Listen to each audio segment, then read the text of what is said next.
ಆತ್ಮೀಯ ಕರ್ನಾಟಕ ರಾಜ್ಯ ಸರ್ಕಾರಿ ನೌಕರರು, ಇಂದಿನ ಈ ಒಂದು ವಿಡಿಯೋದಲ್ಲಿ ಆಗಸ್ಟ್ 1, 2024ರಿಂದ ರಾಜ್ಯ ಸರ್ಕಾರಿ ನೌಕರರ DA ಹೇಗಿರುತ್ತೆ, ಲೆಕ್ಕಾಚಾರ ಏನು ಅನ್ನೋದರ ಬಗ್ಗೆ ಮಾಹಿತಿಯನ್ನು ತಮ್ಮೊಂದಿಗೆ ಶೇರ್ ಮಾಡ್ತಾ ಇದ್ದೀನಿ.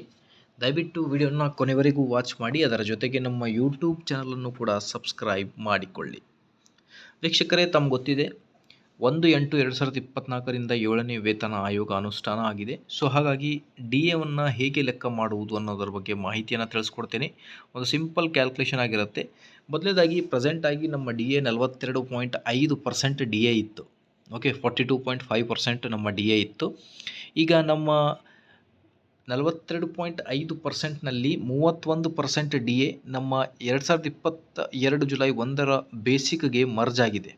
ಓಕೆ, ಸೊ ಹಾಗಾಗಿ ಈ 42.5% DAಯಲ್ಲಿ 31% DAಯನ್ನು ತೆಗೆದರೆ ನಮಗೆ ಉಳಿದಿರುವ ಮೊತ್ತ 11.5%.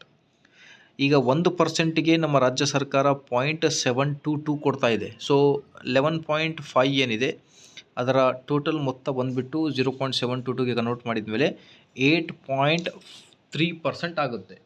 ಸೊ ಹಾಗಾಗಿ ಈಗ 2024ರ ಪ್ರಕಾರ 8.5% ನಮ್ಮ DA ಆಗಿರುತ್ತೆ ವೀಕ್ಷಕರೇ. ಇದೇ ಇವತ್ತಿನ ಬ್ರೇಕಿಂಗ್ ಅಪ್ಡೇಟ್. ಕೆಲವೊಂದು ಯೂಟ್ಯೂಬ್ ಚಾನಲ್ಗಳಲ್ಲಿ ನಿಮಗೆ ಮಾಹಿತಿಯನ್ನು ನೀಡ್ತಾ ಇದ್ದಾರೆ, but accurate calculation I think ಈ ಒಂದು ಫಾಲೋ ಮಾಡಿದರೆ ನಿಮ್ಗೆ ಗೊತ್ತಾಗುತ್ತೆ. ಓಕೆ, ಸೊ ಇದೇ ಥರ ಎಲ್ಲ ಮಾಹಿತಿಗೋಸ್ಕರ please like, share and subscribe.